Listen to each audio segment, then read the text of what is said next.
संगम period यहाँ छोड़ा था कल। कोई क्वेश्चन? तो देखो, in the early Christian era 3 new dynasties emerged in the South India. South India में 3 नए राजवंशों का उदय हुआ। एंड बाई 300 एडी और 300 ईस्वी तक they became very rich and powerful. वो काफी ज्यादा समृद्ध और शक्तिशाली बन गए थे। वो कौन कौन से 3 राजवंश थे? ये साउथ इंडिया में जैसे चेरास, चोलाज एंड पांड्याज। ठीक है, चेराज ऑफ केरला, चोलाज ऑफ तमिलनाडु का जो एरिया है ये उसे नीचे का, और बिल्कुल नीचे वाला जो एरिया तमिलनाडु का ये पांड्याज है। ठीक है, चेराज को देखो, देवर also known as Kerala putras. इनको केरला पुत्राज भी कहा जाता था, जाना जाता था उनको, क्योंकि केरल एरिया में थे। दे ruled from their capital Karur. उन्होंने अपनी कैपिटल करूर से रूल किया था। इनकी राजधानी कौन सी थी? करूर। ठीक है, Udiyan Jeral was the earliest ruler of Cheras. Cheras का जो प्रारंभिक राजा था वो क्या था? उदाइन जिराल था। Senguttuvan was the most important ruler of the Cheras. Senguttuvan जो था वो बहुत ही इम्पोर्टेंट महत्वपूर्ण राजा था चेराज का।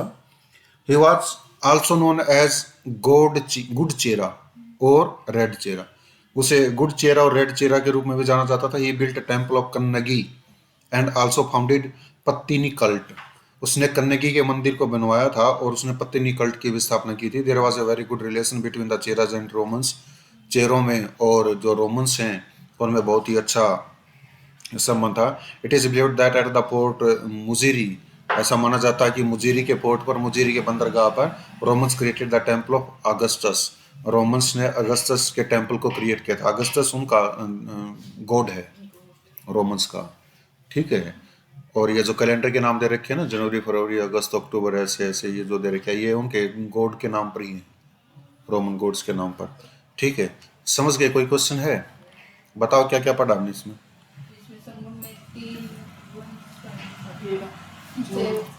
कौन से थे? केरल में तो चोल तमिलनाडु के तमिलनाडु ऊपरी हिस्से में और निचले हिस्से में थे।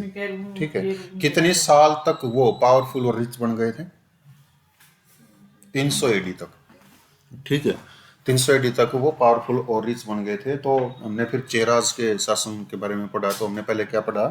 हमने पहले पढ़ा कि जो चेराज थे उनको केरला पुत्राज के नाम से भी जाना जाता था, और उनकी जो कैपिटल थी वो थी करूर। करूर कैपिटल से उन्होंने अपना शासन शुरू किया था। और उनका सबसे मोस्ट इम्पोर्टेंट रूलर कौन सा था? उदयन जिराल। उदयन जिराल था। ठीक है, उदयन जिराल ने क्या किया था? उदयन जिराल ने कन्नगी के टेम्पल को बनवाया था। ठीक है, कन्नगी के टेम्पल को उसने बनवाया था। और ये भी माना जाता है कि जो चेराज थे उनके रोमन्स के साथ अच्छे संबंध थे। ठीक है, और रोमन के साथ अच्छे संबंध होने के कारण जो मुजीरी पोर्ट है, ऐसा भी माना जाता है कि मुजीरी पोर्ट कहाँ पर है? केरला में। मुजीरी पोर्ट में रोमन्स ने अगस्त के टेम्पल को भी क्या किया था? बनाया था, ऐसा माना जाता है। समझ गए? कन्नगी के टेम्पल को उसने क्या किया था? बनाया था। ये, और पत्तिनी कल्ट की उसने स्थापना की थी, और इसको गुड चेरा या रेड चेरा के नाम से भी जाना जाता है। इज इट क्लियर और नॉट? चोलास के बारे में देखो, Elara was the earliest ruler. Elara क्या था? सबसे प्रारंभिक राजा था चोलास का। It is said that he conquered Sri Lanka. ऐसा माना जाता है कि चोलास में से उसने श्रीलंका को जीत लिया था। And ruled there for 50 years. और श्रीलंका पर उसने 50 साल तक शासन किया था। The capital of Chola was Kaveripattinam. चोलों की जो राजधानी थी वो कावेरीपट्टनम थी। The most important ruler was Karikala. ठीक है, जो सबसे महत्वपूर्ण राजा था वो करीकला था। ये क्रिएटेड सिटी ऑफ पुहार। उसने पुहार नामक सिटी को बसाया था on the banks of Kaveri, Kaveri river पर, कावेरी नदी के किनारे पर। He embanked Kaveri river on a stretch of 150 kilometre. उसने लगभग 150 किलोमीटर तक जो कावेरी है, कावेरी नदी के किनारे को बनाया था, मतलब किनारा ऊपर उठा करके बांध वगैरह बना दी थी। Perhaps he was the first ruler who created a dam on Kaveri river known as Karikala dam. शायद वो सबसे पहला ऐसा राजा था जिसने कावेरी नदी पर डैम बांध बनाया था, जिस बांध को करीकला डैम के नाम से जाना जाता है। It was named after the ruler. इस डैम का जो नाम है वो इस राजा के नाम पर रखा गया, करीकला डैम। ठीक है, सिटी ऑफ उरेयूर, जो उरेयूर सिटी है, was known for cotton cultivation. ये कॉटन कल्टीवेशन के लिए, कपास की खेती के लिए जाना जाता है। टेक्सटाइल इंडस्ट्री और टेक्सटाइल इंडस्ट्री के लिए भी जाना जाता है, वस्त्र उद्योग के लिए। कावेरीपट्टनम, पुहार का ही नाम है Kaveripattinam. And Arikamedu were the important ports of the Cholas. Kaveripattinam, Puhar और जो अरिकामेडु थे वो चोलाज के सबसे इम्पोर्टेंट पोर्ट्स थे, बंदरगाह थे। क्या क्या पढ़ा इसमें बताना। इनका एक तो इम्पोर्टेंट रूलर था। कौन था इम्पोर्टेंट रूलर? जिसने 50 वर्षों तक उसको श्रीलंका को श्रीलंका पर जीत लिया था, 50 50 वर्ष तक उसने शासन किया था। नाम क्या है उसका?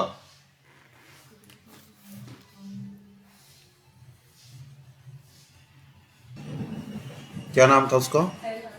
एलारा। ठीक है। और उनकी राजधानी अभी कावेरीपट्टनम। उसने एक नए शहर को बनाया था, पुहार।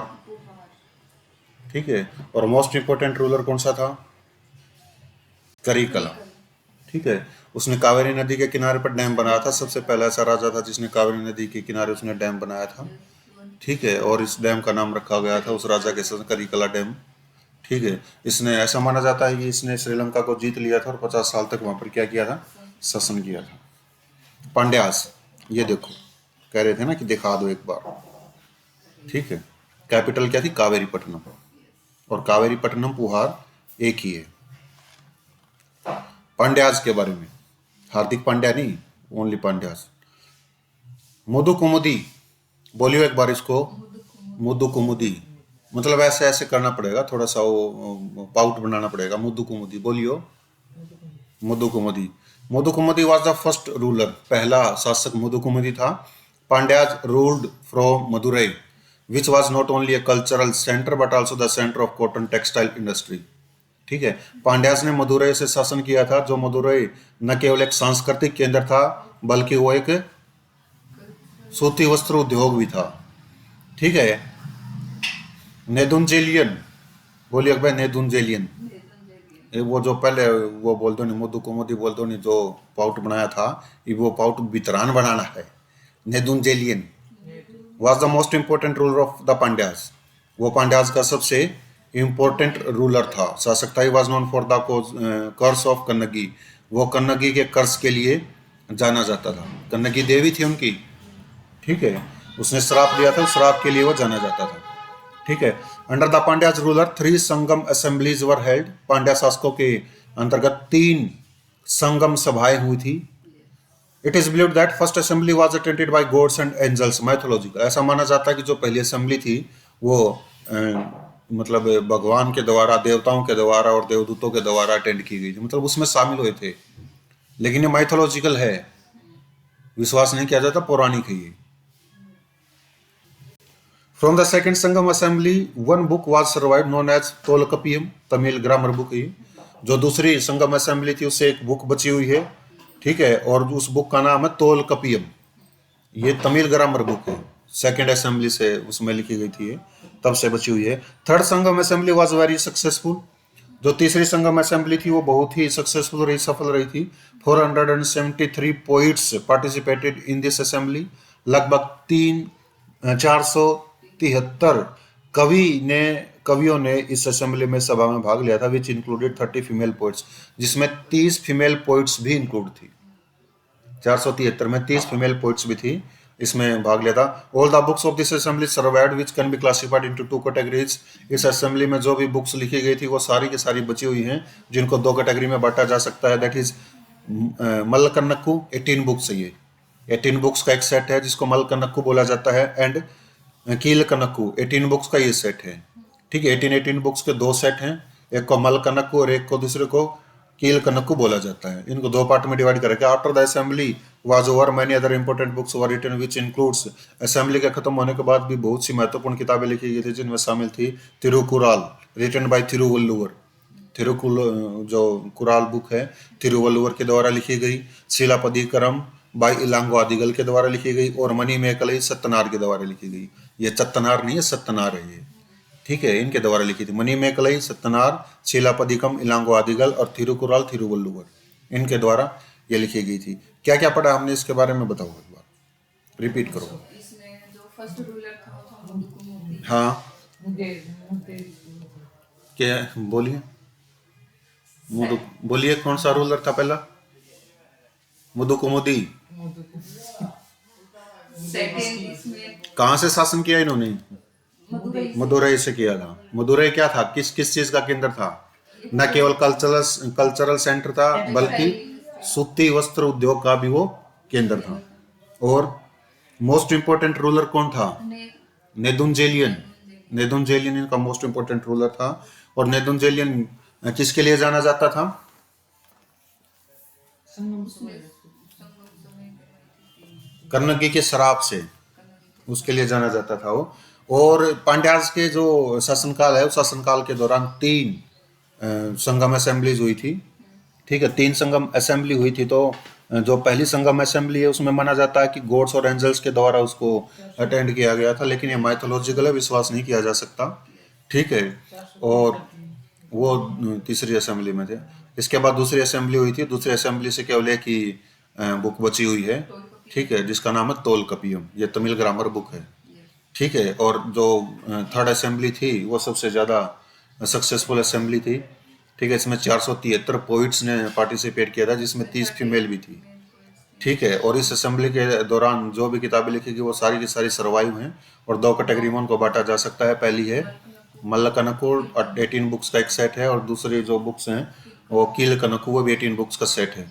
जब असेंबली और हो गई थी तो और भी किताबें लिखी गई थी, जिनमें जो थिरुवल्लुवर ने लिखी थी थिरुकुराल, ठीक है, और शिलापति कमिलांगु आदिगल के द्वारा लिखी गई थी। और उसके बाद मणिमेखलाई सत्यनार के द्वारा लिखी गई थी। ये हमने इसके बारे में पढ़ा। ये जो बुक्स के नाम है ये कई बार आते हैं, प्रीलिम्स में आते हैं। ठीक है। अब हम पढ़ेंगे नॉर्थ साइड में। हमने साउथ में देख लिया कि संगम पीरियड था, संगम एज को हमने देख लिया है। नॉर्थ साइड में क्या चल रहा था अब देखो इसमें। नॉर्थन इंडिया में after the demise of the Gupta's, Gupta's के डिमाइज के बाद, पतन के बाद, a vacuum was created in north and central India. North और सेंट्रल इंडिया में एक वैक्यूम क्रिएट हो गया। वैक्यूम क्रिएट होने का मतलब अराजकता फैल गई थी, कोई शासक नहीं था। By 600 AD, many small principalities emerged in the north and central India. 600 ईस्वी तक छोटे छोटे जो राज्य थे वो उत्तर भारत में और केंद्रीय भारत में उभर करके सामने आए थे, विच इंक्लूडेड, जिसमें शामिल थे पुष्यभूति डायनेस्टी, पुष्यभूति वंश था ऑफ थानेश्वर, थानेश्वर का। ठीक है। और मुखारी ऑफ कन्नौज, कन्नौज के मुखारी थे। मैत्रिका ऑफ गुजरात, गुजरात के मैत्रिक थे। एंड गोड़ा ऑफ बंगाल, और बंगाल में गौड़ शासक था। ठीक है। ये छोटे छोटे उभर करके सामने आए थे। आउट ऑफ दिस 4, इन चारों में से Pushyabhuti dynasty was the most important. जो पुष्यभूति डायनेस्टी है वो काफी ज्यादा महत्वपूर्ण है। तो पुष्यभूति डायनेस्टी के बारे में हम पढ़ेंगे। ठीक है। नॉर्थ में क्या था? ये तो कन्नौज गुप्ताज के डिमाइस के बाद 600 ईस्वी तक एक वैक्यूम क्रिएट हो गया था। बहुत सी अराजकता फैल गई थी। कौन कौन से शासक में थे? बंगाल में किसका शासक था? गौड़ का। गुजरात में, कन्नौज में, मोखरी कन्नौज में मुखारी, गुजरात में मैत्रिक, ठीक है, और थानेश्वर में पुष्यभूति। ठीक है। तो इनमें से जो भी प्रिंसिपलिटीज थी उनमें पुष्यभूति जो डायनेस्टी वो मोस्ट इंपोर्टेंट, उसके बारे में देखो। Prabhakar Vardhan was the founder of this dynasty. Prabhakar Vardhan इस डायनेस्टी का फाउंडर था। ही मैरिड हिज डॉटर, उसने अपनी डॉटर की शादी करी, राजश्री की शादी कर दी थी। किसके साथ? To the Maukhari ruler Grahavarman. Maukhari जो शासक है ग्रहवर्मन, उसके साथ उसने अपनी बेटी की शादी कर दी थी। After the death of Prabhakar Vardhan, Prabhakar Vardhan की मृत्यु के बाद, हिज सन राज्यवर्धन, उसका जो पुत्र राज्यवर्धन था, बिकेम द नेक्स्ट रूलर, अगला शासक बन गया था वो। Eight this point of time, इस समय, द मैत्रिका एंड द गोडाज, जो मैत्रिक थे गुजरात के और जो गोडाज थे एलाइड, वो दोनों साथ मिल गए थे। एंड किल्ड ग्रहवर्मन, और उसने ग्रहवर्मन को क्या कर दिया था? मार दिया था। दे आल्सो कैप्चर्ड राज्यश्री, और उन्होंने राज्यश्री को भी क्या कर लिया था? कैप्चर कर लिया था। ठीक है। Later when Rajyavardhana was fighting with the Maitrakas, बाद में जब राज्यवर्धन थे वो मैत्रिकास के साथ लड़ाई कर रहे थे, ही वाज ट्रेचरसली किल्ड, उसे भी ट्रेचरियसली मतलब चालबाज तरीके से या वो करके धोखेबाजी से उसको मार दिया था। बाई शशांक गौड़, शशांक गौड़ के द्वारा इसको मार दिया। शशांक गौड़ ये वही है जिसने बौद्ध ट्री को कटवा दिया था। ठीक है। In this situation younger brother Harshvardhan, इस सिचुएशन में उसका जो छोटा भाई था हर्षवर्धन, बिकेम द रूलर, वो शासक बन गए थे। फर्स्ट ही फ्रीड हिज सिस्टर राजश्री, पहले तो उसने अपनी बहन राजश्री को फ्री करवाया फ्रॉम कन्नौज से। Shashank Gauda was a formidable enemy and Harshvardhan had to wait 13 years. Shashank Gaud जो थे वो एक दुर्जय एनिमी था हर्षवर्धन का। दुर्जय का मतलब जिससे आसानी से विजय प्राप्त नहीं की जा सकती थी। और जो हर्षवर्धन है उसको 13 साल का वेट करना पड़ा था when he finally defeated Shashank Gowda, जब उसने अंत में शशांक गौड़ को क्या कर दिया था, हरा दिया था। ठीक है, क्या क्या पढ़ा हमने अभी तक, बताओ, डिस्कस करो। इसमें सर एक तो वो था इसमें पुष्यभूति वर्धन के प्रभाकर वर्धन और जो राजश्री प्रभाकर वर्धन ने पुष्यभूति वंश की स्थापना की। ठीक है, और उसने क्या किया था, अपनी जो पुत्री थी राजश्री, उसने शादी कर दी थी उसकी ग्रहवर्मन के साथ जो मोखारी शासक था। यस ठीक है, और इसके बाद क्या हो गया था, और वो एक साथ मिल गए हाँ, और जो एक साथ मिल गए थे गौड़ और मैत्र, गुजरात के और बंगाल के, उन्होंने दोनों ने मिलकर के ग्रहवर्मन को मार दिया था, राजश्री को कैप्चर कर लिया था। प्रभाकर वर्धन के बाद शशांक नहीं, कौन शासक बना था, फर्स्ट राज्यवर्धन राज्यवर प्रभाकर वर्धन के बाद कौन बना था शासक? राज्यवर्धन को ये दोनों ने मिलकर के धोखेबाजी से मार दिया था। ठीक है, लेकिन उसका जो छोटा भाई था, उसके राज्यवर्धन के बाद हर्षवर्धन शासक बना। यस हर्षवर्धन के शासक बनने के बाद सबसे पहले उसने अपनी बहन राजश्री को आज़ाद करवाया, और शशांक गौड़ जो था उसके लिए एक फॉर्मिडेबल एनिमी था, उसको हराने के लिए हर्षवर्धन को 13 साल का वेट करना पड़ा था। ठीक है, तो आगे देखो क्या है। Shashank Gauda was the same person, Shashank Gaud वही व्यक्ति था who cut the Bodhi tree, जिसने बोधि ट्री को काट दिया था एट बोधगया में। Harshavardhana was an ambitious ruler, Harshavardhana एक महत्वाकांक्षी शासक था, and he tried to extend his territory to the south of the Narmada, और उसने अपनी प्रदेश को फैलाने की कोशिश की थी नर्मदा नदी के दक्षिण में भी। ठीक है, which led to fight between Harshvardhan and Chalukya ruler Pulakeshin second, जिसकी वजह से हर्षवर्धन के बीच में और चालुक्य शासक पुलकेशिन सेकंड के बीच में लड़ाई हो गई, युद्ध हो गया। Pulakeshin second defeated Harshvardhan and a friendship treaty was signed between the two rulers. Pulakeshin second ने हर्षवर्धन को हरा दिया और दोनों के बीच में एक दोस्ती की संधि हो गई। ठीक है, which was written in A whole inscription, जिसे ए होल इंस्क्रिप्शन में लिखा गया है। इस संधि को, जो मित्रता की संधि हुई थी, वो संस्कृत में लिखा गया a whole inscription. As per the terms of the treaty, इस संधि की शर्तों के अनुसार both the rulers promise each other that they will not extend और venture into each other territory. इस संधि की शर्तों के अनुसार दोनों राजाओं ने एक दूसरे से ये वचन दिया कि वो एक दूसरे की टेरिटरी में जाने का साहस नहीं करेंगे और वो मित्रता पूर्वक व्यवहार करेंगे। Harshvardhan was an ardent devotee of Shiva, Harshvardhan Shiv के बहुत ही बड़े भगत थे। At this point of time a Chinese Buddhist traveller, इस समय एक चाइनीज बुद्धिस्ट ट्रैवलर, चाइना का बौद्ध यात्री, Hiuen Tsang came to Kannauj, Kannauj में आए थे Hiuen Tsang. He wrote a book named Si you Ki, उसने एक पुस्तक लिखी जिसका नाम है सी यू की।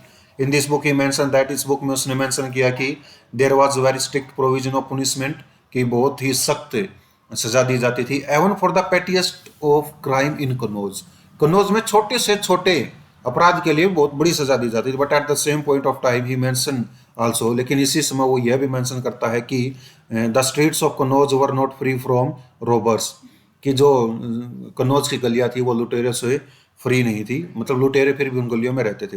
Harshvardhan under the influence of Hiuen Tsang, Harshvardhan अपने हुएनसांग के इन्फ्लुएंस में एक्सेप्टेड महायान बुद्धिज्म, उसने महायान बुद्धिज्म को एक्सेप्ट कर लिया था। इसने ऐसा क्यों लिखा कि रॉबर्स से या जो गलियां थी वो खाली नहीं थी, लुटेरे रहते थे। जब ये घूम रहा था ना हुएनसांग, सीयू की बुक उसने लिखा है, बुक में सब कुछ रिकॉर्ड किया है और एग्जैक्ट जो देखा वो रिकॉर्ड किया है, यात्रा वृत्तांत क्रॉनिकल से है। ठीक है, जब ये गलियों में से जा रहा था तो लुटेरों ने इसके कपड़े भी नहीं छोड़े, बुक वगैरह सारा सब कुछ कुछ भी नहीं छोड़ा था, बहुत चिन्ह यात्री था। इसलिए इसने लिखा है कि जो गलियां थी वो लुटेरों से भरी हुई थी, वो खाली नहीं थी। ठीक है, तो ऐसे लिखा उसने। हुएनसांग आया था, हुएनसांग के इन्फ्लुएंस में हर्षवर्धन ने कहा किसको अपना लिया था, महायान बुद्धिज्म को। He also convened two assemblies to support the cause of Mahayan Buddhism. Mahayana Buddhism को समर्थन प्रदान करने के लिए उसने दो सभाओं का भी आयोजन किया था। First assembly was held eight Kannauj, पहली असेंबली जो थी वो कन्नौज में रखी गई थी। This assembly was considered as shot in arm, इस असेंबली को शॉट इन आर्म माना जाता है फॉर महायान बुद्धिज्म के लिए। Second assembly was held at Prayag, दूसरी असेंबली जो थी वो प्रयाग में रखी गई थी। हेयर यहाँ हुएनसांग ने मेंशन किया दैट कि Harshvardhan gave up all his personal wealth in donation and he ruled as a monk। यहाँ पर हुएनसांग ये लिखता है कि हुएनसांग ने अपनी सारी धन दौलत को दान कर दिया था और वो एक भिक्षु के रूप में रूल करने लगा था, भिक्षु बन करके। Harshvardhan shared friendly relations with the Chinese सांग डायनेस्टी। ठीक है, हर्षवर्धन ने जो चाइना की सांग वंश था उसके साथ दोस्ताना संबंध बना करके रखे थे। The Chinese ruler sent an envoy, Chinese शासक ने एक एनवॉय को भेजा था लेड बाय आई सिंह, जो आई सिंह के द्वारा लेड किया गया था, नेतृत्व किया गया था, एक प्रतिनिधि मंडल आया था टू मीट हर्षवर्धन से मिलने के लिए। But unfortunately Harshvardhan died on the day when I Singh reached, लेकिन दुर्भाग्य से जिस दिन आई सिंह पहुंचा उसी दिन क्या हो गया, हर्षवर्धन की मृत्यु हो गई थी। 647 एडी में इसकी मृत्यु हो गई थी। ठीक है, एनी क्वेश्चन? तो क्या क्या डिस्कस किया हमने, बताओ। हमने यहाँ तक डिस्कस कर लिया था कि जो हर्षवर्धन थे उसने अपनी बहन को वो कर लिया था, छुड़वा लिया था राजश्री को, और जो शशांक गौड़ है उसके लिए फॉर्मिडेबल एनिमी था, तो उसके लिए उसको काफ़ी सालों तक वेट करना पड़ा था, 13 ईयर्स तक लगभग। ठीक है, उसके बाद हमने क्या पढ़ा है? यही कि हर्षवर्धन ने जो उसको बुद्धिज्म की जो महायान है ना, उसने इसके बारे में ये हमने इसके बारे में पढ़ा शशांक गौड़ के बारे में कि शशांक गौड़ वही व्यक्ति था जिसने बोधि ट्री बोध गया में काट दिया था। ठीक है, और हमने ये भी पढ़ा था कि इस पॉइंट पर जो हर्षवर्धन के शासनकाल में क्या आया था, एक चीनी यात्री आया था, फाहियान ने सीयू की नामक किताब लिखी थी, और सीयू की नामक किताब में उसने बहुत सी मतलब ये यात्रा वृत्तांत था वो, उसने ये भी लिखा था कि जो हर्षवर्धन का शासनकाल है उसमें छोटे से क्राइम के लिए भी बहुत बड़ी सजा दी जाती थी, लेकिन इसके बावजूद भी जो गलियां थी कन्नौज की वो लुटेरों से फ्री नहीं थी, लुटेरों से भरी हुई थी। ठीक है, ये भी उसने लिखा था। ठीक है, और क्या क्या डिस्कस किया? थोड़ा दिमाग पे जोर लगाया करो। इसने असेंबलीज को कन्वेन किया था। पहली असेंबली को उसने जो कन्वेन किया था उसको शॉट इन आर्म बोला जाता है। सेकेंड असेंबली को भी इसने कन्वेन किया था। ठीक है, महायान बुद्धिज्म को इसने अपना लिया था इसके प्रभाव में आकर के, हुएनसांग के प्रभाव में आकर के। ठीक है, और जो दूसरी असेंबली इसने रखवाई थी, ठीक है, उसमें क्या हुआ था उसमें बताओ। सेकेंड असेंबली प्रयाग में। ठीक है, इसमें असेंबली में बताया गया कि उसने अपने सारी धन दौलत को त्याग दिया था और वो भिक्षु के रूप में जीवन व्यतीत करने लगा। ठीक है, और उसने फ्रेंडली रिलेशंस भी बना करके रखे थे चाइनीज की आइसिंग डायनेस्टी के साथ। ठीक है, और जो आइसिंग डायनेस्टी है वो उसने एक एनवॉय को भेजा था। ठीक है, जो आइसिंग के द्वारा क्या था, सोंग डायनेस्टी के साथ रखे थे उसने संबंध, TSONG नॉट आइसिंग। ठीक है, सोंग डायनेस्टी के साथ उसने संबंध रखे थे और उसने एक एनवॉय को भेजा था प्रतिनिधि मंडल को कि हर्षवर्धन से मिलने के लिए वो आए थे। लेकिन जिस दिन वो आइसिंग के नेतृत्व में आए थे वहां पर, जिस दिन आइसिंग यहाँ पहुंचा उसी दिन हर्षवर्धन की मृत्यु हो गई थी 647 AD में। ठीक है, उसके बाद देखो पल्लवा एंड चालुक्य। ठीक है, बाय 600 AD 600 AD तक।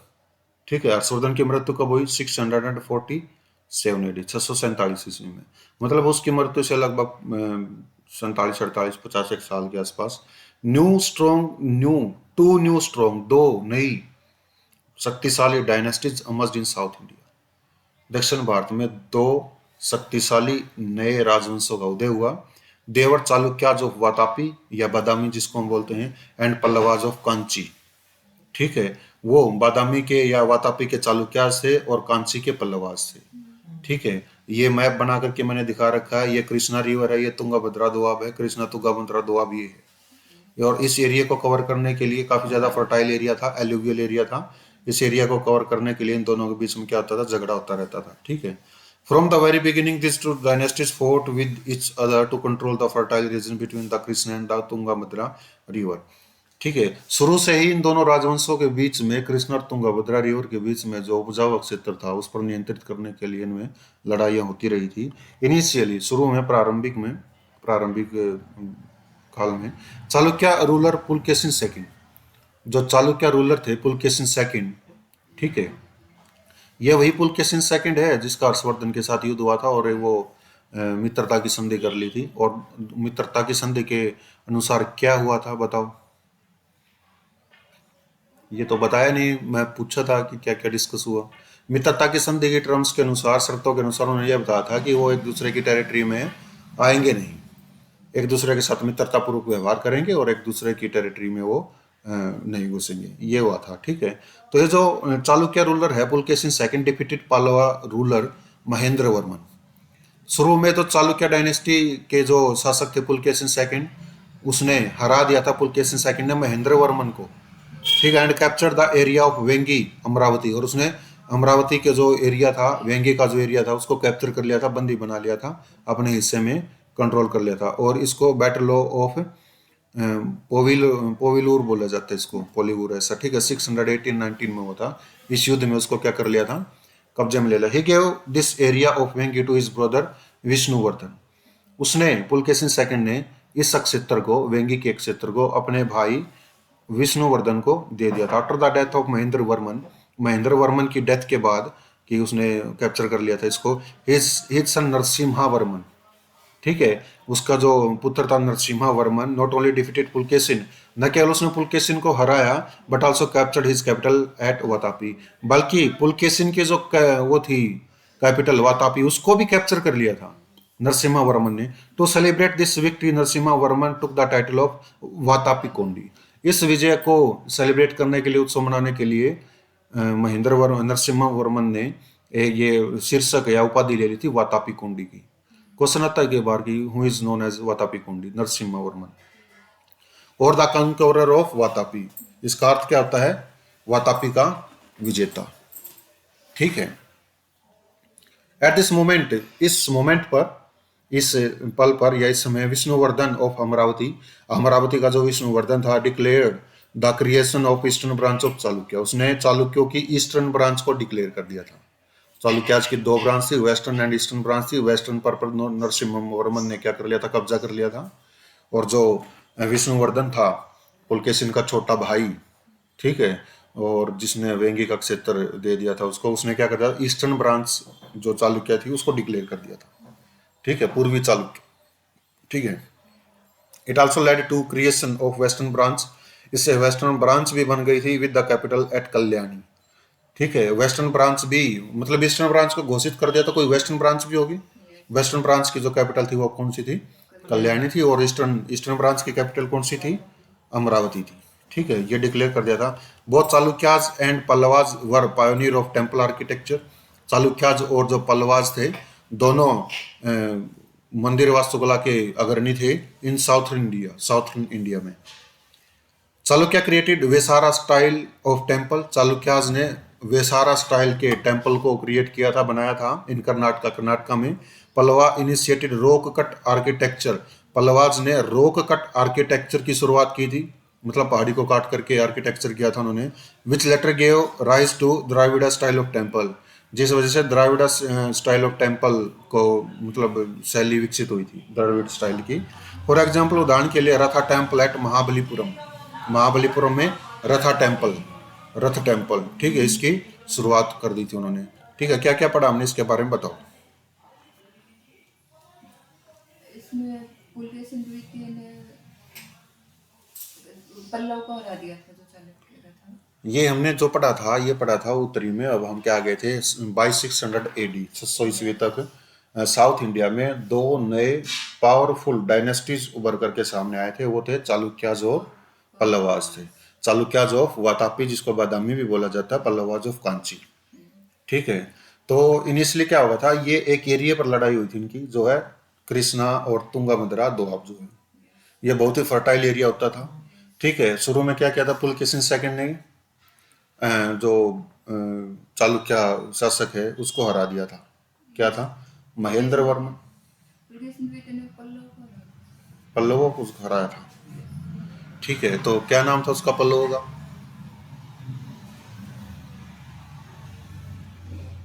महेंद्र वर्मन। यस। महेंद्र वर्मन को हरा दिया था। ठीक है, और उसने किसको कंट्रोल कर लिया था? वेंगी को कंट्रोल कर लिया था। ठीक है, जो अमरावती भी बोला जाता है। और वेंगी को अपने भाई के कंट्रोल में रख दिया था। भाई कौन सा था उसका? पुलकेशिन का कौन सा भाई था? विष्णुवर्धन। ठीक है, उसके कंट्रोल में रख दिया था उसको। उसके बाद क्या हो गया था, जो महेंद्र वर्मन की मृत्यु के बाद जो इस युद्ध में मृत्यु हो गई थी उसकी, पुलकेशिन सेकंड ने, उसके बाद नरसिम्हा वर्मन आया था। नरसिम्हा वर्मन ने क्या किया? नरसिम्हा वर्मन ने न केवल पुलकेशिन को हरा दिया, बल्कि जो उसकी राजधानी थी वातापी, ठीक है, उसको भी अपने कब्जे में ले लिया था। ठीक है, लेकिन इस पॉइंट पर जो विष्णुवर्धन था उसने ईस्टर्न ब्रांच ऑफ चालुक्य को घोषित कर दिया था, जिसकी राजधानी वेंगी अमरावती थी। लेकिन इसकी वजह से एक वेस्टर्न ब्रांच भी बन गई थी। वेस्टर्न ब्रांच की जो राजधानी थी वो कल्याणी थी। ठीक है, नरसिम्हा वर्मन ने क्या किया था? उसकी कैपिटल को कब्जे में कर लिया। ठीक है, चालुक्याज और पांड्याज ये जो हैं दोनों पल्लवाज, ठीक है, ये दोनों टेम्पल आर्किटेक्चर के क्या थे? पल्लवाज थे, पांड्याज नहीं थे। टेम्पल आर्किटेक्चर के पायोनियर थे। ठीक है, और चालुक्यास जो थे उन्होंने क्या किया था? कौन से टेम्पल बनाए थे? रॉक कट या वेसार स्टाइल? वेसार। चालुक्यास ने वेसारा स्टाइल के टेम्पल्स को बनाया था, और जो पल्लवास है उन्होंने रॉक कट टेम्पल को बनाया था। फॉर एग्जाम्पल जैसे कि रथ टेम्पल महाबलीपुरम में, ठीक है, रॉक कट टेम्पल्स को इन्होंने बना दिया था, जो द्रविड़ से, जिससे द्रविड़ शैली जो थी वो क्या हुई थी? विकसित हो गई थी। ठीक है, साउथ एरिया में द्रविड़ शैली है, नॉर्थ एरिया में नागर शैली है। वेसारा शैली क्या है? इन दोनों का मिश्रण। कुछ विशेषताएं द्रविड़ शैली की हैं, कुछ विशेषताएं नागर शैली की हैं, उसको वेसार शैली बोला गया है। एपीसीएस में क्वेश्चन पूछा गया था, वेसार शैली किसने बनाई थी? ठीक है, एनी क्वेश्चन? नॉर्थ में क्या था? हमें तो अभी साउथ इंडिया में पढ़ा था, नर्मदा नदी के वेस्ट में। ठीक है, पल्लवास थे, चालुक्यास थे, लड़ाई वगैरह हुई, कृष्णा तुंगमन राव टेम्पल टुम्पल बना दिए। ठीक है, ये राजा भी ऐसे थे, लड़ाई करते थे, पहले एक दूसरे को मार देते, फिर टेम्पल बनाते थे, भगवान की शरण लेते थे। ठीक है, ये भगवान मेरा गलती होगी, मनो मार दिया, कोई बात नहीं, आप वाणी जानी चीज है, धरती की चेगी नहीं होगी। ठीक है, हमारी प्रार्थना ने स्वीकार करो। इस प्रकार से द्रविड़ शैली और जो वेसार शैली थी वो अस्तित्व में आई थी। ठीक है, नॉर्थन पार्ट में पाला रूलर ऑफ ईस्टर्न इंडिया, अभी तो हमने साउथ का पढ़ा था, अब नॉर्थन पार्ट में आ गए। 750 एडी फाउंडर वाज गोपाला, पाला रूलर ऑफ ईस्टर्न इंडिया। ठीक है, 750 ईस्वी में आए थे ये। इसके फाउंडर कौन था? गोपाल। गोपाला इसको बोला जाता है। गोपाल इस वंश के संस्थापक थे, पाल वंश के। Most important ruler Dharmapal, Dharmapala. ठीक है, इनका सबसे महत्वपूर्ण शासक था धर्मपाला था। Dharmapala establish 3 universities which are, Dharmapal ने 3 विश्वविद्यालयों की स्थापना की थी, जो विक्रमशिला, ठीक है, ओदांतपुरा एंड सोमरूपा, इन 3 की स्थापना की थी। विक्रमशिला की स्थापना किसने की थी? धर्मपाल ने की थी। ठीक है, ओदांतपुरा और सोमारूपा की स्थापना इसने की थी, यूनिवर्सिटी थी। He also donated 200 villages to Nalanda university, उसने नालंदा यूनिवर्सिटी की स्थापना के लिए भी 200 गांवों को डोनेट कर दिया था। फॉर इट्स मेंटेनेंस, इसके मेंटेनेंस के लिए, नालंदा यूनिवर्सिटी के मेंटेनेंस के लिए। Pala rulers are also known for starting miniature painting in India, Pal शासकों को भारत में मिनिएचर पेंटिंग की शुरुआत के लिए भी जाना जाता है। Any question? क्या पढ़ा हमने पाला रूलर के बारे में, बताओ? इसमें संस्थापक तो गोपाल, संस्थापक गोपाल था। कौन सी सन में आए थे ये? 750 एडी में आए थे। संस्थापक गोपाल था। सबसे महत्वपूर्ण शासक था धर्मपाल। धर्मपाल ने 3 विश्वविद्यालयों की स्थापना की थी। कौन से? विक्रमशिला, उदांतपुरा और सोमरूपा। ठीक है, और उसने क्या किया इसके बाद? 200 विलेज दान में दे दिए थे नालंदा विश्वविद्यालय के लिए। विश्वविद्यालय को बनाने के लिए या बनाने के लिए नहीं, उसके मेंटेनेंस के लिए। ठीक है, बना तो दिया था पहले वो। ठीक है, अब देखो प्रतिहार गुर्जर, गुर्जर प्रतिहार के बारे में देखेंगे हम। This dynasty also emerged around 750 AD. ठीक है, यह डायनेस्टी भी लगभग 700 ईस्वी के आसपास उभर करके सामने आई। Though there is no clarity regarding the founder of this dynasty, it is believed by many that Nagbhatta was the initial ruler. ठीक है, हालांकि इस डायनेस्टी के संस्थापक के बारे में कोई भी स्पष्ट बात नहीं है, स्पष्ट रूप से जानकारी नहीं है, लेकिन ऐसा माना जाता है कि जो प्रारंभिक शासक था वह नागभट्ट था। ठीक है, Mihir Bhoja was the most important ruler of this dynasty. इस वंश का सबसे महत्वपूर्ण शासक था Mihir Bhoj. He took the title of Adi Varaha, उसने आदि वरहा नामक उपाधि धारण की। To showcase that he was an ardent devotee of Vishnu, यह दिखाने के लिए कि वह विष्णु का परम भक्त है। On the question of Kannauj, Kannauj के प्रश्न पर there was a tripartite struggle among Pala, Pratihara and Rashtrakuta. Kannauj के प्रश्न पर, क्योंकि हर्षवर्धन था वहां पर एक्सपायर हो गए, वो वैक्यूम क्रिएट हो गया। वैक्यूम क्रिएट होने के बाद कन्नौज का प्रश्न आया। जब इनका प्रश्न आया तो त्रिपक्षीय संघर्ष हुआ इनके बीच में। क्वेश्चन आ सकता है कि त्रिपक्षीय संघर्ष किस किस के बीच में हुआ था। ठीक है, पाल, प्रतिहार और राष्ट्रकूट के बीच हुआ था। ये मेंस में पूछा गया था, तो ट्रिपार्टाइट संघर्ष मेंस में पूछा गया है। आंखें नहीं खुली, मेंस में पूछा गया है। ठीक है, ट्रिपार्टाइट संघर्ष था। In this struggle Pratihara finally became victorious. इस स्ट्रगल में, ट्रिपार्टाइट संघर्ष में प्रतिहारा आखिर में विजयी हुए। The strength of Pratihara emanated from the very good quality horses. और प्रतिहार ही क्यों विजय हुए थे? क्योंकि उनकी शक्ति का अंदाजा इस बात से लगाया जा सकता है कि उन्होंने बहुत ही अच्छी गुणवत्ता के घोड़ों का प्रयोग किया था, which they procured from central Asia, जिन घोड़ों को उन्होंने सेंट्रल एशिया से खरीदा था। Pratihara means Lakshmana, brother of lord Ram. Pratihara का मीनिंग क्या है? लक्ष्मण होता है, जो राम का भगवान होते हैं। क्या क्या पढ़ा हमने प्रतिहारों के बारे में बताओ। 750 ईस्वी के लगभग आए थे। माना गया है, लेकिन ये नहीं कहा जा सकता कि ये फाउंडर था। मतलब क्लियरली ये पता नहीं है कि इस डायनेस्टी की स्थापना किसने की थी, लेकिन माना जाता है कि नागभट्ट जो था वो इसका प्रारंभिक शासक था। ठीक है, और बताओ। मिहिर भोज इसमें इम्पोर्टेंट था। मिहिर भोज जो था वो मोस्ट इम्पोर्टेंट रूलर था इस डायनेस्टी का। आगे आगे क्या पढ़ा? ये विष्णु ट्रिपार्टाइट संघर्ष हुआ था किसके क्वेश्चंस पर? कन्नौज के क्वेश्चंस पर। ठीक है, और जब प्रतिहार शासक जो थे, प्रतिहार शासक इस ट्रिपार्टाइट संघर्ष में विजयी हो गए थे। ठीक है, कौन हुआ था किसमें सर? ट्रिपार्टाइट संघर्ष में? इसमें पाल प्रतिहार राष्ट्रकूट के बीच में हुआ था। प्रतिहार शासक इसमें विजय हो गए थे। ठीक है, तो जब वो विजय हुआ था तो उसने जो उपाधि किसने कौन सी ली थी? आदि वरहा की उपाधि ली थी। ये दिखाने के लिए कि वो विष्णु के क्या है? परम भक्त हैं वो। ठीक है, और क्या पढ़ा बताओ। पाल, प्रतिहार और गुर्जर, इनमें से प्रतिहार होते। प्रतिहार ही क्यों विजयी हुए? उनके पास अच्छी गुणवत्ता के घोड़े थे। हाँ, कहाँ से खरीदते थे? सेंट्रल एशिया से। प्रतिहार का मीनिंग क्या होता है? लक्ष्मण, गॉड, मतलब brother of lord Ram. Rashtrakuta के बारे में देखो। Rule of central India. Central India में इन्होंने क्या किया था? शासन किया था। ठीक है, मिहिर भोज ने ली थी वो उपाधि। ठीक है, आदि वरहा की। This dynasty came to power 757 AD। ये जो डायनेस्टी थी राष्ट्रकूटा, ठीक है, ये 757 ईस्वी में अपने शासन में आई थी। And it was founded by Danti Durga. ठीक है, और इसकी स्थापना दांती दुर्ग के द्वारा की गई थी। दांती दुर्ग वाज फॉलोड बाय कृष्णावन। दांती दुर्ग के बाद उसका उत्तराधिकारी कृष्णावन बना था, who created monolithic Kailashnath temple inside Ellora cave in Aurangabad district, Maharashtra.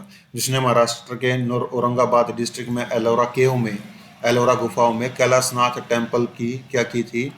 Create किया था, बनाया था। केव नंबर 16 को कैलाशनाथ टेम्पल बोला जाता है। ठीक है, और ये मोनोलिथिक था। एक ही पत्थर को कट करके, हाँ, मतलब एक ही पहाड़ी को काट करके बनाया गया मंदिर था। इसमें कहीं पर भी जोड़ नहीं था, दूसरे पत्थर को यूज नहीं किया गया था। मोनोलिथिक का मतलब होता है कि एक ही पत्थर का टुकड़ा है, वो दूसरे पत्थर यूज नहीं किया गया। और जो टेम्पल आर्किटेक्चर उसने किया है कैलाशनाथ टेम्पल, उसमें भी दूसरा पत्थर नहीं है, कोई टूटा हुआ पत्थर नहीं लगाया उसने। ऐसे ही बना रखा है कैलाशनाथ टेम्पल को, केव नंबर 16 को। ठीक है, औरंगाबाद डिस्ट्रिक्ट में एलोरा की गुफाएं। Amogh Varsha was the most important ruler, he wrote a book Kaviraj Marg. Amogh वर्ष जो थे वो महत्वपूर्ण शासक थे, उसने कविराज मार्ग नामक किताब लिखी थी, which is considered as earliest book on Kannada poetics, जो कन्नड़ कविताओं पर सबसे प्रारंभिक पुस्तक मानी जाती है, कविराज मार्ग। ठीक है, अमोघ वर्ष ने लिखी थी। After Chandragupta Maurya he is the second monarch from India who perform Santhara और संलेखना। चंद्रगुप्त मौर्य के बाद वो पहला ऐसा शासक था भारत में जिसने संथारा या संलेखना को परफॉर्म किया था। क्या होती है संथारा और संलेखना? वो एक ऐसी प्रक्रिया सर जिसमें प्राण त्याग दिए जाते प्राण त्याग जैन धर्म में होती है। हैं। ठीक है, तो हमने क्या क्या पढ़ा राष्ट्रकूट डायनेस्टी के बारे में? 757 ईस्वी में आए थे सर। हाँ, राष्ट्रकूट। इसकी स्थापना किसने की? दांती दुर्ग ने की थी। और बताओ। और इसके बाद किर्सन प्रथम आया था। कृष्णावन इसका उत्तराधिकारी बना था, दांती दुर्ग का। कृष्णावन ने क्या किया था? कृष्णावन ने कैलाशनाथ टेम्पल को बनाया था।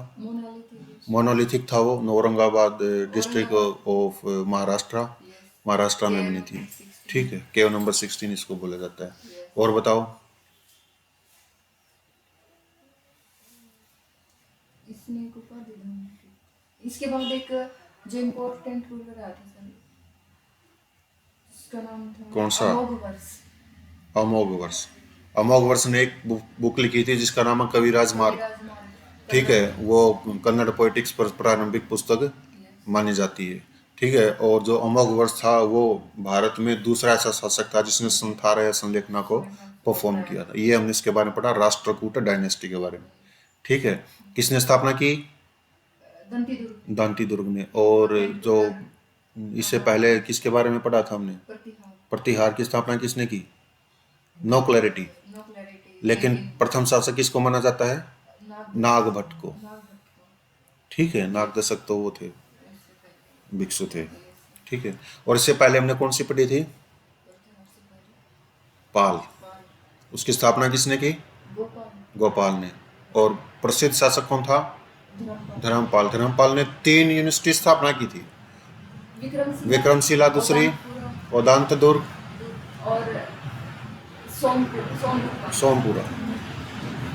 ठीक है, main line Chola dynasty in south, ये दूसरी ब्रांच है। जब हमने टाइमलाइन की थी ना, इनको मेन लाइन चोलाज बोला जाता है।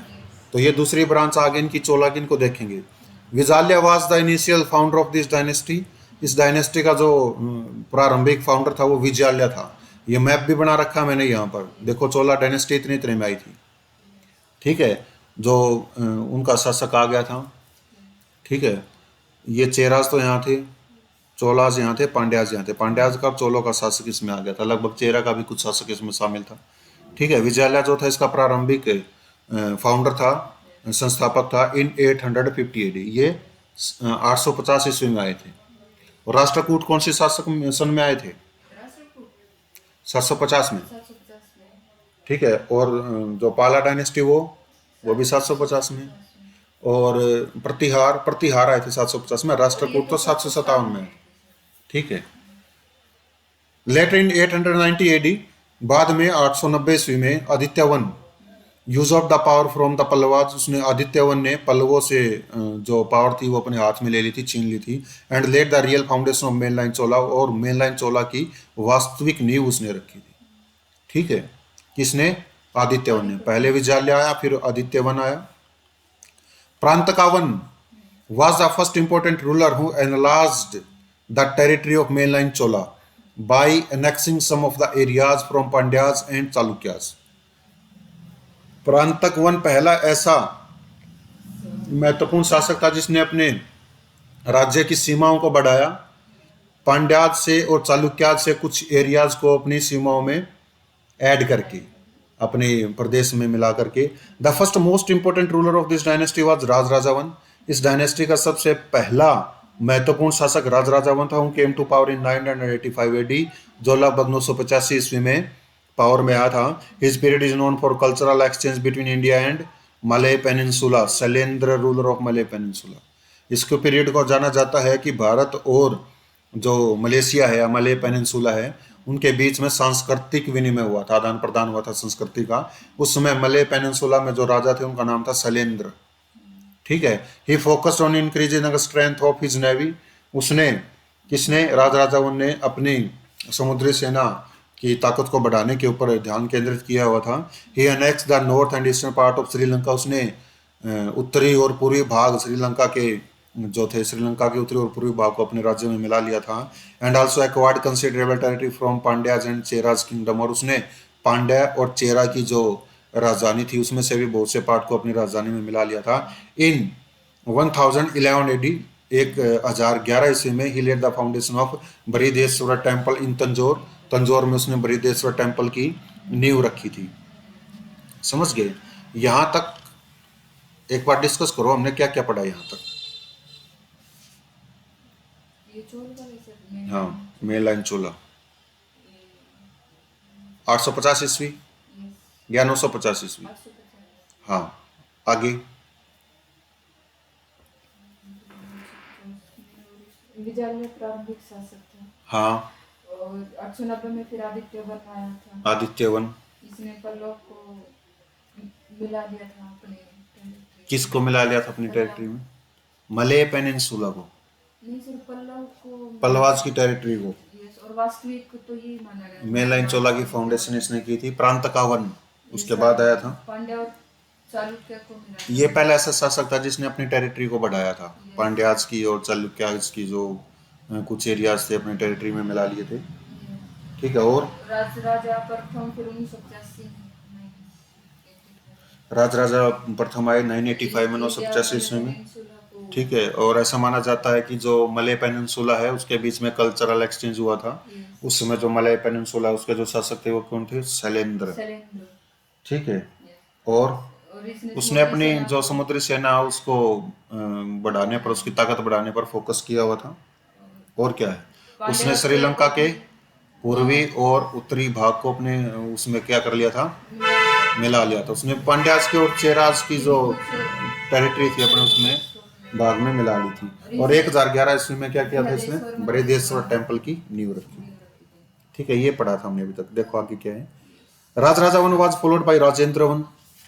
ठीक है। राजराजा वन जो थे वो राजेंद्र वन के द्वारा फॉलो किए गए थे। Who is considered as the most important ruler of the main line Chola. Rajendra one जो थे वो मेन लाइन चोला के सबसे महत्वपूर्ण शासक माने जाते हैं। ही कंप्लीटली अनेक्स्ड पांड्या किंगडम। उसने पांड्या किंगडम को पूरी तरह से अपने प्रदेश में मिला लिया था, अपने राज्य में मिला लिया था। चेरा किंगडम को भी अपने राज्य में मिला लिया था। श्रीलंका, और श्रीलंका को भी मतलब मिला लिया था। उसने अपने राज्य को इतना फैला लिया था। He also invaded the city of Shri Vijay in Malay Peninsula। Malay peninsula में उसने जो श्री विजय नामक शहर है उसके ऊपर भी उसने इन्वेड किया था, आक्रमण किया था। इन्वेड मीन क्या होता है? आक्रमण करना। ये यूपीएससी ईपीएफओ में मीनिंग पूछा गया है इसके। ही also March towards the Gangetic valley. उसने गंगा की जो घाटी है उसकी तरफ भी उसने मार्च किया था, उसकी तरफ भी गया था वो। वेहर, जहां ही डिफीटेड महिपाल। उसने महिपाला को डिफीटेड कर दिया था, महिपाल को हरा दिया था। ठीक है। ऑफ द पाला डायनेस्टी, पाला डायनेस्टी के महिपाल को उसने क्या कर दिया था? हरा दिया था। But he did not acquire any part in the kingdom of पाला। लेकिन पालो की जो राजधानी थी उस राजधानी के किसी भी भाग को उसने अपने राज्य में नहीं मिलाया था। ही इंस्टेड, इसकी बजाय उसने when returned his own place, जब वो वापस अपने प्लेस पर आया, celebrating this victory by creating a city Gangai Konda Cholapuram. ठीक है। जब वो वापस अपने राज्य में आया था तो उसने इस जीत को उत्सव मनाने के लिए एक शहर की स्थापना की थी जिस शहर का नाम है Gangai Konda Cholapuram on the banks of river Kaveri. ठीक है। कावेरी नदी के किनारे पर इसकी स्थापना की थी। गंगई, गंगई का मतलब गंगा, कोंड का मतलब होता है जीतना। ठीक है। चोलपुरम, गंगई कोंड चोलपुरम। ठीक है। इसकी स्थापना उसने की थी। एडमिनिस्ट्रेशन क्या था मेन लाइन चोलास का? इसको देखो, एडमिनिस्ट्रेशन। दो all the powers were concentrated in the hands of king. हालांकि राज्य के राजा के हाथ में सारी पावर्स थी। But for the first time in India decentralisation started to happen under the main line Chola rulers. लेकिन पहली बार भारत में मेन लाइन चोला शासकों के अंतर्गत डिसेंट्रलाइजेशन, विकेंद्रीकरण शुरू हो गया था। फॉर ईज ऑफ एडमिनिस्ट्रेशन, प्रशासन की आसानी के लिए various sub divisions were created which are as follows. बहुत से उपमंडल क्रिएट किए गए थे जो निम्नलिखित हैं। चोल मंडलम एम्पायर को बोला जाता था, पूरे साम्राज्य को क्या बोला जाता था? चोल मंडलम, क्योंकि चोलों का मंडल है ये, ठीक है, चोल मंडलम। और प्रोविंस को बोला जाता था मंडलम, प्रांत जो आ गया वो मंडलम हो गया। डिस्ट्रिक्ट को वलनाडु बोला जाता था, नाडु ब्लॉक को बोला जाता था, नाडु समझ गए ना, जैसे तमिलनाडु, तमिल का प्रोविंस तमिलनाडु, ठीक है। नाडु ब्लॉक और स्मॉल टाउन को बोला जाता था, कोट्टम स्मॉल विलेज को बोला जाता था। ये कई बार पूछे गए हैं प्रीलिम्स में, वलनाडु क्या था, ठीक है, कोट्टम स्मॉल विलेज था। At each and every level, officer were appointed and they were given sufficient power and autonomy to act, ठीक है। प्रत्येक लेवल पर ऑफिसर्स की नियुक्ति की गई थी और उन ऑफिसर्स को पर्याप्त मात्रा में ताकत या शक्ति भी दी गई थी और ऑटोनॉमी भी दी गई थी काम करने के लिए। Perhaps they are the first ruler in India, शायद भारत में पहले ऐसे शासक थे who started to act as banker, जिन्होंने बैंकर के रूप में शुरू किया, साहूकारों के रूप में काम करना शुरू किया। And doled out loans to the people, और लोगों को उन्होंने लोन देना भी शुरू कर दिया था, ठीक है। क्या क्या पढ़ा इसके बारे में बताओ?